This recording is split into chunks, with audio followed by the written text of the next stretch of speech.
An Astrologer's Day is a short story, written by the well-known Indian English writer, R.K. Narayan, who wrote many novels, short stories, and essays. His most famous works are, The Man-Eater of Malgudi, Waiting for Mahatma, The Guide etc. The short story, An Astrologer's Day, is about a fake astrologer. This short story revolves around the themes like mysticism, religious hypocrisy, guilt, fear, and identity etc.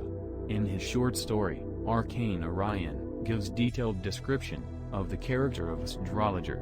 His detailed description gives the readers the perfect idea of the astrologer's character and his personality. The astrologer in the story is not a holy man, nor he possesses any supernatural powers, yet he seems to be a very convincing man because of his knowledge and understanding of the human psychology. At the beginning of the story, the astrologer comes to an unnamed town and starts his profession there. He is a punctual man. He would come and sit under a tamarind tree every day. His personality and appearance help him a lot to attract his customers. He possesses all the required instruments related to his profession, which include cowrie shells, a piece of cloth, an obscure mystic chart, a notebook and a bundle of Palmyra writings. These instruments complement his mystical appearance. He would apply sacred ash and vermilion to his forehead. His eyes would sparkle with a mysterious light, and he always wore a saffron-colored turban on his head. This sort of appearance would easily attract people towards him. He had chosen a perfect place for his profession. He used to sit beside the busiest road in the town. This road didn't have a street lamp, yet he chose this road, as the crowd of the people would always move up and down on this road throughout the day. Though the road didn't have a street lamp, the shops on this road have their lights. Therefore, the astrologer was able to manage without his own lamp. With the beautiful light of the shops and moving shadows, the place would seem the perfect place for an astrologer, but we know very little about the background of the astrologer at the beginning. However, we come to know that he belonged to a family of farmers, and he had come to this profession accidentally, and we don't know yet how did he come to this profession.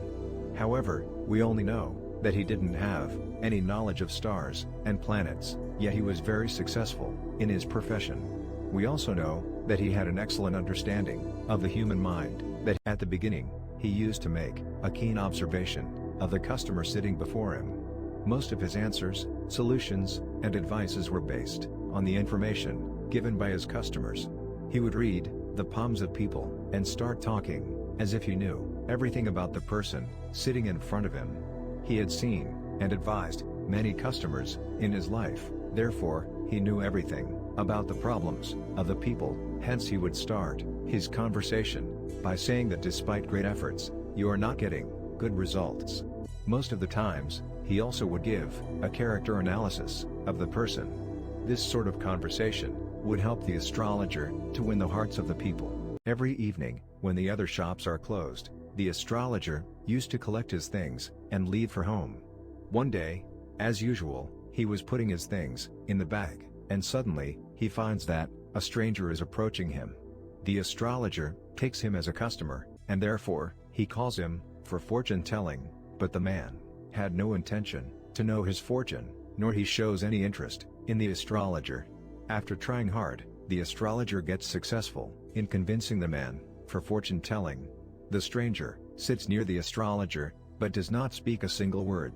Finally, says that the astrologer should tell him something true about him, and if the astrologer tells everything true about his life, he will give him some good amount of money, but if the astrologer fails to do so, then he will take double money from the astrologer. The astrologer agrees to that. While having a conversation with the astrologer, the stranger lights his cheroot. The astrologer watches the face of the stranger in the dim light, and he gets terrified, because the stranger was actually his old friend, and the astrologer had once tried to murder him with the knife, and then left the village, thinking that his friend had died on the spot. After watching his face, the attitude of the astrologer changes, and he gets a bit defensive, and tells the stranger that he is not ready to accept his bet, and therefore, he is going to return his money. But the stranger doesn't agree to this, and asks him to tell his fortune. The astrologer starts talking, but the stranger stops him. and warns him to come to the point. This time, the astrologer holds his palm and tells him that he had been attacked by a knife, and the man who attacked him left the place and ran away. The astrologer then calls him by his name, Guru Nanak. The man gets very surprised, because whatever the astrologer told was 100% correct. The stranger then asks that where could he find that man who attacked him with the knife. The astrologer says that there is no need to search him, because he died in a terrible accident. He was hit by a lorry. The astrologer further advises that Guru Nanak should not travel the south, and he should get next train and return to his village, and if he followed his advice, he would live for 100 years. Guru gets happy and satisfied to know that the man who attacked him had a terrible death. He then gives money to the astrologer and goes away from that place. The astrologer returns home and confesses everything to his wife, and also says that he feels very pleased because he had left his village thinking that he has killed a man, but when he saw that man alive, his burden is relieved.